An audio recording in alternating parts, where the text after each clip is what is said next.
the administrations were, not responsive at all. And as you mentioned, press release that came out of White House, it also used the same allegations, and it's very dangerous, the rhetoric that they're using, because it has consequences, as you rightly mentioned. And like you mentioned, there was a video where a professor was being beaten up, and I like in New York, I have seen. At New York University, there were two students who were student journalists who was not even part of the protest. He was just covering it for the student paper, and he was pepper sprayed by the NYPD, by the New York Police Department. Hello and welcome to Dawn News English. I'm Nadia Naki with you. We have with us Elia Zera, a journalist based in New York, and rightly so, because there's so much happening in the United States of America regarding the protest for Palestinians.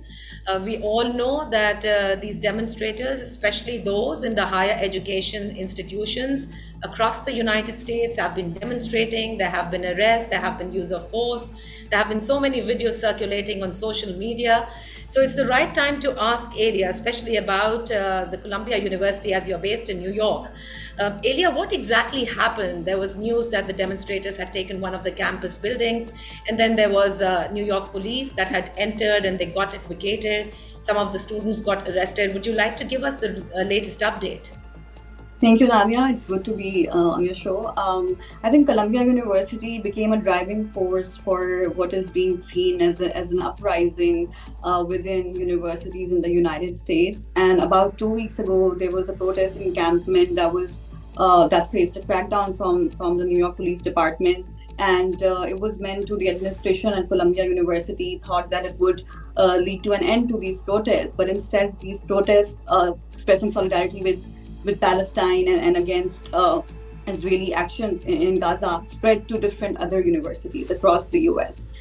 So last night at Columbia University, what we saw was the NYPD, the New York Police Department, was called in by the administration for the second time. And despite Columbia's own faculty members advising against it and strongly condemning the earlier action of the administration to call the police on its own students. And despite widespread criticism of what the administration decided to do against its own students, instead of listening to their demands, the NYPD arrested dozens of students again, and they were because of the whole, as you mentioned, about 2 days ago, they took over Hamilton Hall, which is a very historic building, and it dates back to, it has a very interesting history. Earlier, there were student protests during the Civil War and during, against the Vietnam War, and even during those protests, that building was, it holds very significant importance, if you talk about those protests. So it was very symbolic. They renamed the building to Hind's Hall, and Hind is a 60-year-old Palestinian girl who was killed by Israel. So it was shared widely, all the videos that were coming out of that that particular part of the campus. So after that, there was police action. Administration had apparently given some deadline to the students. They're also facing suspension. So this is increasingly being seen as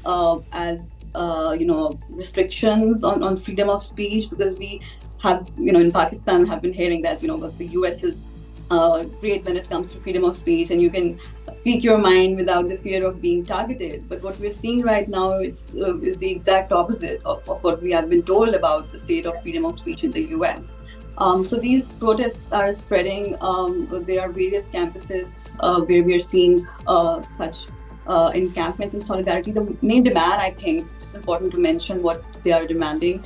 The young people in the US think that their administrations, the taxes that they're paying, and the tuition that they're paying, that all that money is being used to support the Israeli actions in Gaza, in Palestine. So they feel that it's their moral responsibility to try and bring an end to this support that is being extended to Israel by their administrations, by the US government, and by different. So they're demanding that their universities stop doing business with Israel, stop end their ties with Israeli companies or with companies that have supported Israel's actions. So I think it is a very important time in the US, especially that with elections just a few months away.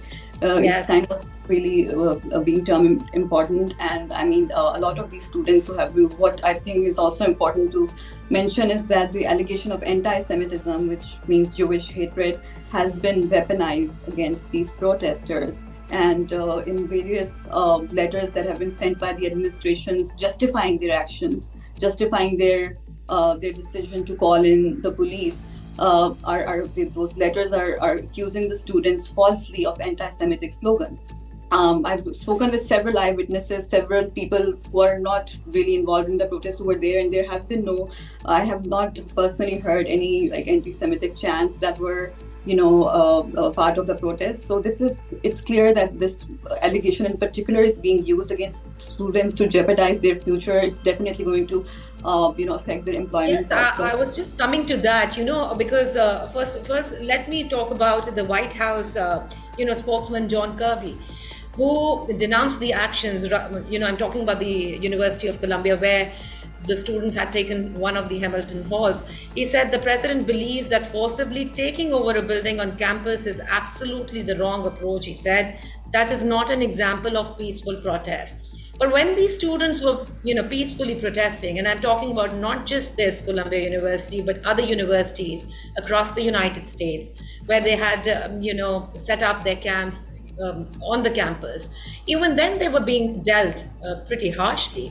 We had seen videos circulating on social media where the professors were taken to task by the police, and in a very, I would say, rough manner. And there was a professor saying, I'm a professor, what are you doing? So, the question arises, what is the Biden administration gaining out of this?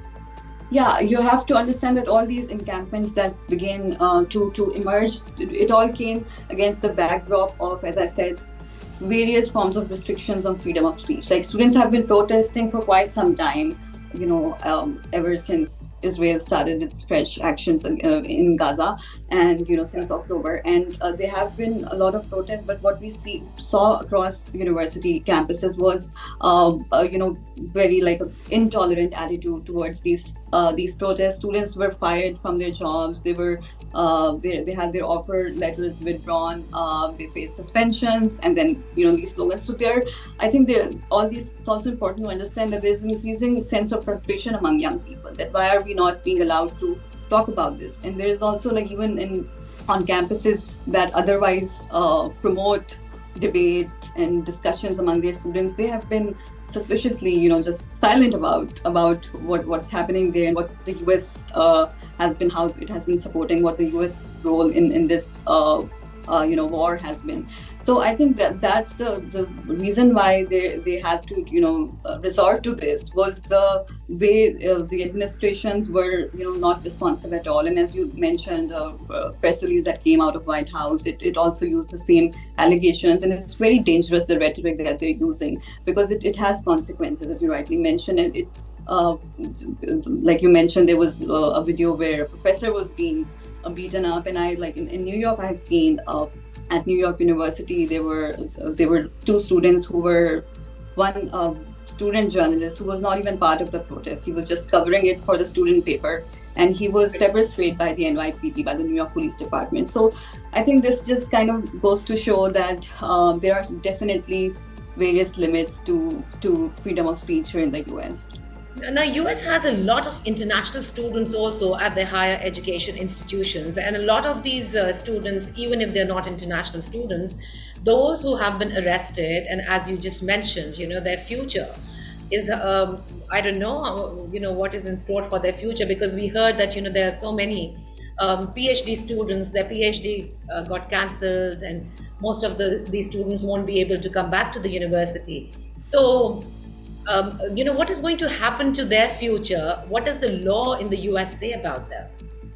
You're right. International students are definitely more vulnerable than other students, and there has been, especially close to election, we've seen a lot of politicians like Donald Trump, the former president, and other Republican politicians calling out international students in particular for these protests and saying that we should be deporting them. Why did we allow them to come to our country and hold these protests? So a lot of like immigrants rhetoric and anti-international students rhetoric is going on. And there was a recent report that I saw which said that the NYPD and the authorities are trying to have like more like a stronger action against those who are on student visas. So these people, but despite that, I think there is definitely a lot of frustration, and these students, all of these students, international students in particular, whatever they're doing right now, the way they're raising their voice, they're doing so at great personal and professional risk. And they know the consequences. They have been warned against it. They have been told by several politicians that they're the ones who will be targeted once, if these politicians win the election and assume office. So this is Right. something that's definitely concerning for them. I have to say that because of all these reasons, a lot of international students are shying away from speaking up. I would understand why they don't want to participate, because if you're coming from a country which is if there's a conflict going on, like a country like Afghanistan, where Taliban are in power, or even Pakistan for some people, who have done something Not that. only the conflict area, I think the fact that they've spent their money, they are spending their money, even if they're not on scholarships, but they want to acquire education, which is their right.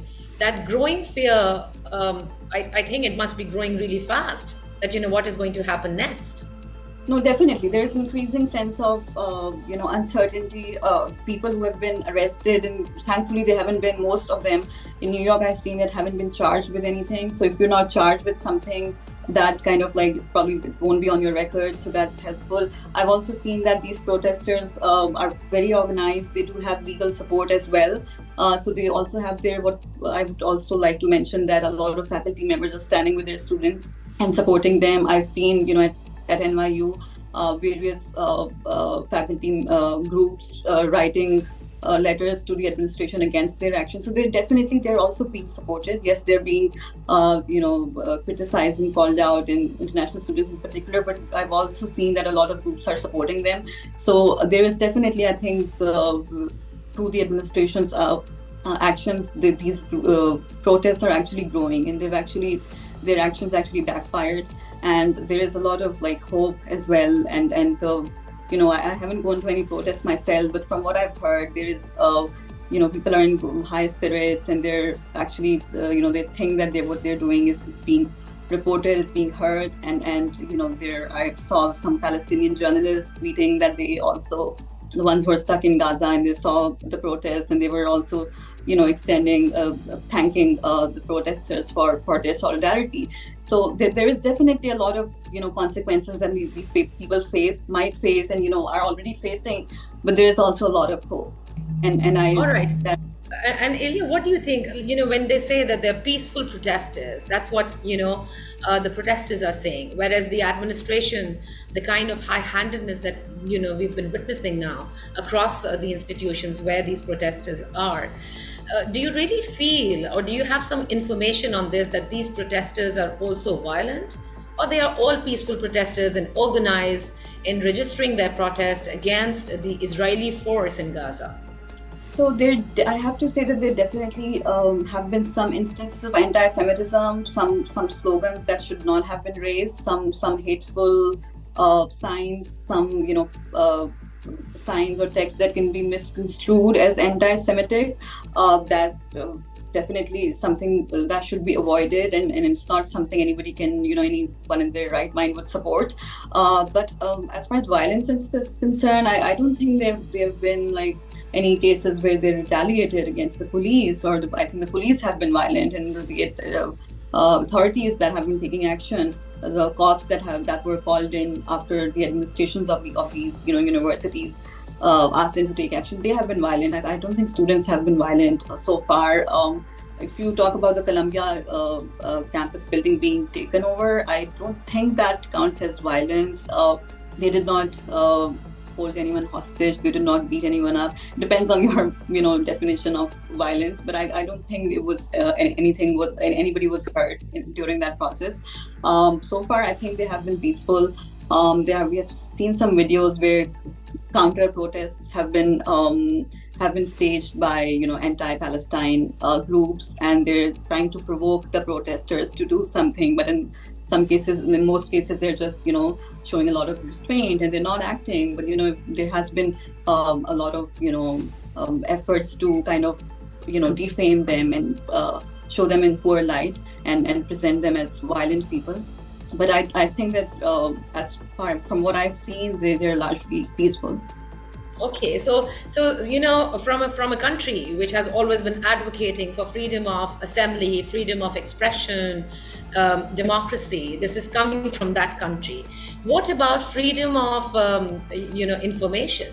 Is the information across whatever is happening is being disseminated rightly, or has there been also some sort of the administration's I would say use of force, or is it being controlled?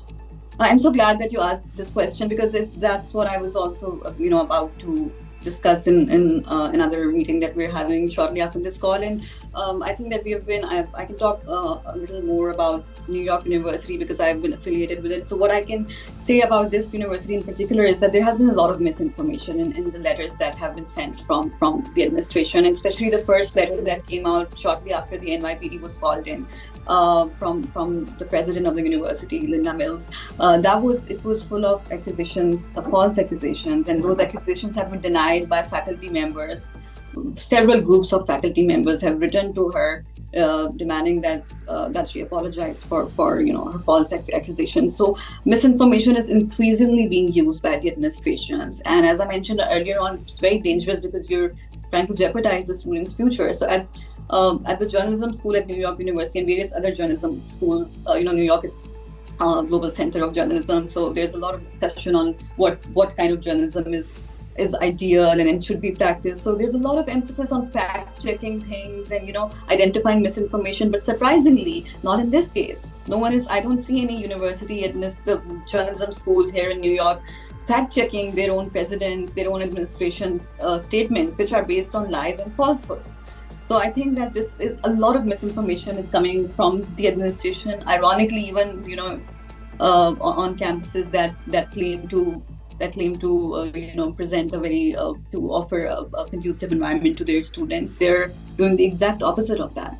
So there has been very little pushback, unfortunately, from within the journalist community as well. I've seen that a lot of journalists who are considered very respectable here on this particular issue, they're not very vocal, at least, I think you can just report what is going on and, the misinformation. But nothing is being fact-checked, and a lot of falsehoods are being spread about these protesters. Elia, that, in Pakistan, the X platform has been suspended. I mean, we can't use it, and we don't know when we're going to be using it. I just wanted to know, is there any sort of control over the mobile networks, or where these protests are taking place, or the internet services, or even the use of social media? TikTok, I think in our case, in the US, TikTok is something that is being seen as a threat by the powers that be, and because a lot of young people have been using that platform to express their disagreements with the mainstream, the legacy media's coverage of especially this conflict. And since October, we've been seeing a lot of powerful videos, and I was also surprised that I thought that TikTok is just used by kids and it is not really a serious platform. But I was surprised the kind of discourse coming out of TikTok, and they're fact-checking legacy media's coverage and on this particular issue. So I think that there has been a lot of demands to ban TikTok. There is a bill that has been signed. So the TikTok is something that they're targeting right now, and I think the reason is the same why Twitter is banned in Pakistan. They want to stop the information that is being spread about that, people talking about them and sharing their thoughts about what is going on. They want to control that, and that's why TikTok is something that is under target right now in the US. I'm so glad at least US has not picked this up from Pakistan, that wherever something is happening, they just sort of, suspend the internet services and the mobile network services, that nobody can communicate with anyone. So at least, the students can communicate wherever they are protesting with each other, with their families, or with other students right? But I have to say that they have faced a lot of, for their tweets, for their social media posts, they have faced a lot of, attempts where their private information was leaked publicly, and they were doxxed. Addresses, home addresses were shared online, and in a very coordinated manner. So it's not like you can just tweet whatever and without facing. You have to take several steps to make sure that that particular tweet, if you're tweeting from a protest or if you're an organizer, you have to take several steps to make sure that that information is not misused against you. So they have to be very careful. Although there has not been a formal ban like in Pakistan, there definitely are a lot of concerns surrounding what you share on social media. So, is there any sort of legal help given to these students who have been arrested?